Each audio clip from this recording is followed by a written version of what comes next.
ಚಳ್ಳಕೆರೆ ನಗರದಲ್ಲಿರುವ ಶ್ರೀ ಶಾರದಾ ಆಶ್ರಮದ ದೇವಸ್ಥಾನವನ್ನು ಕಟ್ಟಿದಂಥ ಕಾರ್ಮಿಕರಿಗೆ ಹಾಗೂ ಇತರ ಕೆಲಸ ನಿರ್ವಹಿಸಿದ ಕೂಲಿ ಕಾರ್ಮಿಕರಿಗೆ ಆಹಾರ ಧಾನ್ಯಗಳ ಕಿಟ್ಟನ್ನು ಕೊಡಲಾಯಿತು. ಶ್ರೀ ಶಾರದಾ ಆಶ್ರಮದ ಪೂಜ್ಯ ಮಾತಾಜಿ ತ್ಯಾಗಮಯಿ ಅವರ ದಿವ್ಯ ಸಾನ್ನಿಧ್ಯದಲ್ಲಿ ಆಶ್ರಮದ ಸ್ವಯಂ ಸೇವಕರು ಕೂಲಿ ಕಾರ್ಮಿಕರಿಗೆ ಆರತಿ ಬೆಳಗಿ 15 ಕುಟುಂಬಗಳಿಗೆ ಆಹಾರದ ಕಿಟ್ಟನ್ನು ವಿತರಿಸಿದರು. ಈ ಸಂದರ್ಭದಲ್ಲಿ ಶ್ರೀ ಶಾರದಾ ಆಶ್ರಮದ ಸ್ವಯಂ ಸೇವಕರು ಹಾಗೂ ಭಕ್ತರು ಮಾತಾಜಿ ತ್ಯಾಗಮಯಿ ಅವರು ಆಶೀರ್ವಚನ ನೀಡಿದರು. ನಿಮ್ಮೆಲ್ಲ ಒಳ್ಳೆಯದಾಗಿ, ಶ್ರೇಯಸ್ಸಾಗಿ, ಮಂಗಳವಾಗಿ, ನಿಮ್ಮ ಮನಸ್ಸಲ್ಲಿ ಏನೇನಿದೆ ಆ ಎಲ್ಲ ಪ್ರಾರ್ಥನೆಯನ್ನು ಭಗವಂತ ಪೂರ್ಣ ಮಾಡಿ ಅಂತ ನಾನು ನಿಮ್ಮೆಲ್ಲರಿಗಾಗಿ ದೇವರ ಹತ್ರ ಕೇಳ್ಕೊಳ್ತೀನಿ. ಇವತ್ತು ಯಾವ ಪ್ರೊವಿಷನ್ ನಿಮಗೆ ಕೊಟ್ಟಿದ್ದೀವಲ್ಲ ಅದು ಭಗವಂತನ ಆಶೀರ್ವಾದ ಸಿಗುತ್ತೆ.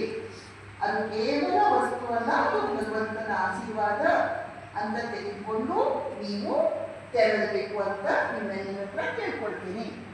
ನಿಮ್ಗೆ ಯಾವಾಗ ಅವಕಾಶ ಆಗುತ್ತೋ ನೀವೆಲ್ಲರೂ ಖಂಡಿತ ಬನ್ನಿ, ಬಂದು ನಮಸ್ಕಾರ ಮಾಡಿ, ಪ್ರದಕ್ಷಿಣೆ ಹಾಕಿ, ಒಳ್ಳೆಯದಾಗುತ್ತೆ, ನಿಮಗೆ ಶಾಂತಿ ಸಮಾಧಾನ ಸಿಗುತ್ತೆ. ಖಂಡಿತ ನೀವೆಲ್ಲರೂ ಮತ್ತೆ ನಮ್ಮ ಹತ್ರ ಬರ್ತಾ ಇರಿ, ಮತ್ತೆ ಮತ್ತೆ ಬನ್ನಿ ಅಂತ ನಿಮ್ಮೆಲ್ಲರಿಗೆ ಶುಭವನ್ನು ಕೋರ್ತಾ, ನಿಮ್ಮೆಲ್ಲರಿಗಾಗಿ ದೇವರಲ್ಲಿ ಪ್ರಾರ್ಥನೆ ಮಾಡ್ತಾ